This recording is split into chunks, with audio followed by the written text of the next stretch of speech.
Assalamualaikum warahmatullahi wabarakatuh. Pernah gak sih kamu merasa ada yang aneh di rumah tangga?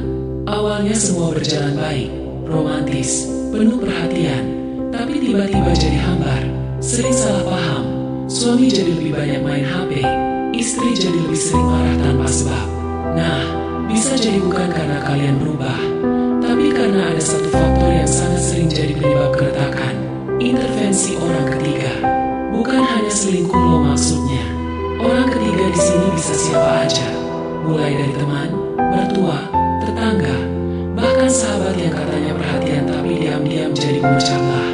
Makanya, penting banget buat punya batasan dalam rumah tangga.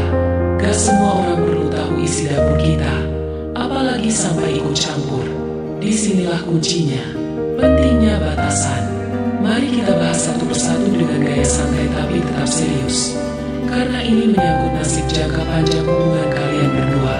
Pertama, pahami dulu arti batasan dalam rumah tangga.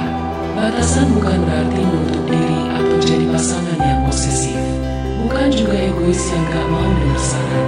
Tapi batasan berarti tahu mana yang boleh orang lain tahu, mana yang gak, mana urusan yang bisa dikonsultasikan keluar, mana yang harus diselesaikan berdua dulu. Contohnya, ketika suami istri lagi ada masalah kecil seperti beda pendapat tentang pengasuhan anak, kalau langsung curhat ke sahabat atau ke mertua, bisa-bisa masalah kecil itu jadi besar karena ditambahi opini dan penilaian orang lain. Belum lagi kalau yang dicurhati ternyata punya agenda tersembunyi. Nah loh, kedua, mulai bangun komunikasi sehat.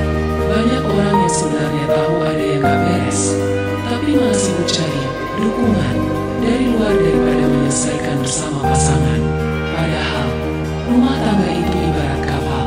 Kalau ada kebocoran, ya yang harus perbaiki adalah awak kapal itu sendiri, bukan nelayan di kapal sebelah.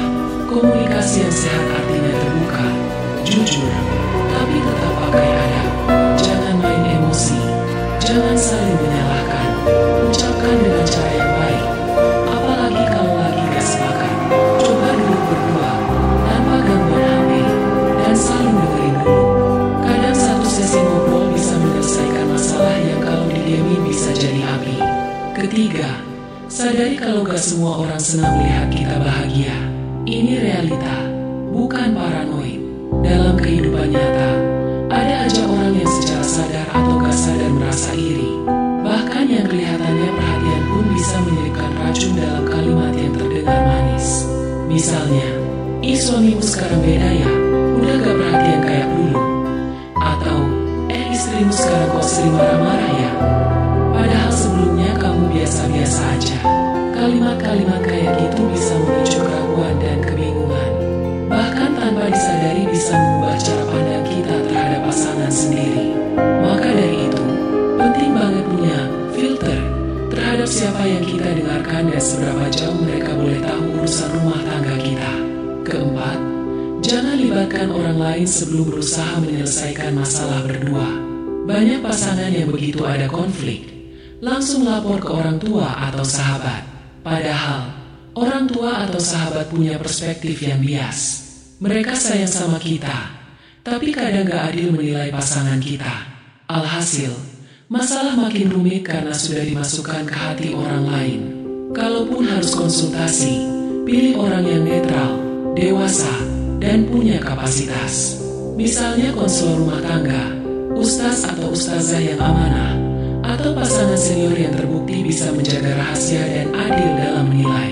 Kelima, buat perjanjian tidak tertulis antara suami istri tentang apa saja yang menjadi wilayah privat. Misalnya, tidak mengizinkan siapapun membaca isi chat pribadi, tidak memperbolehkan siapapun ikut campur soal keuangan, dan seterusnya.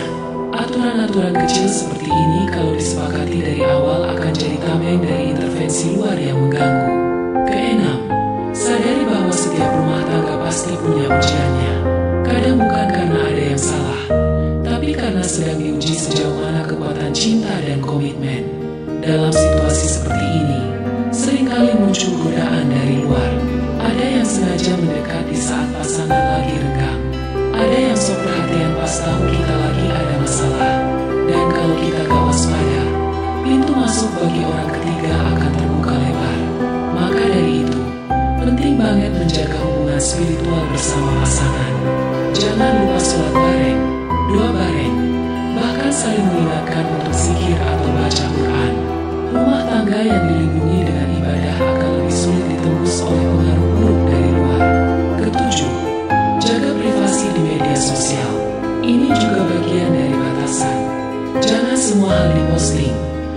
lagi curhat masalah pribadi di story.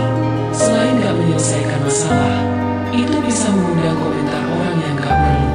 Belum lagi kalau ada yang mulai tertarik ikut campur, atau bahkan muncul rasa simpati yang gak sehat. Ketika pasangan kelihatan sedih di postingan, tiba-tiba ada teman lama yang muncul dan menawarkan telinga untuk mendengarkan. Dari situ bisa muncul kedekatan yang awalnya cuma ngobrol biasa, tapi lama-lama jadi intens. Ujung-ujungnya, rumah tangga bisa jadi korban. Terakhir, ingat bahwa mempertahankan rumah tangga itu lebih sulit daripada memulainya, tapi juga jauh lebih indah ketika bisa dilalui bersama. Campur tangan orang ketiga hanya akan bisa masuk kalau kita sebagai pasangan tidak bersatu dan tidak punya batasan yang jelas. Jadi mulai sekarang, bangun batas yang sehat dan komunikasikan dengan pasangan. Bukan untuk membatasi cinta, tapi untuk melindunginya. Semoga rumah tangga kita semua dijaga dari segala bentuk intervensi yang merusak dan dijauhkan dari orang-orang yang berniat tidak baik. Kunci utamanya, komunikasi, kepercayaan, dan batasan yang sehat. Wassalamualaikum warahmatullahi wabarakatuh.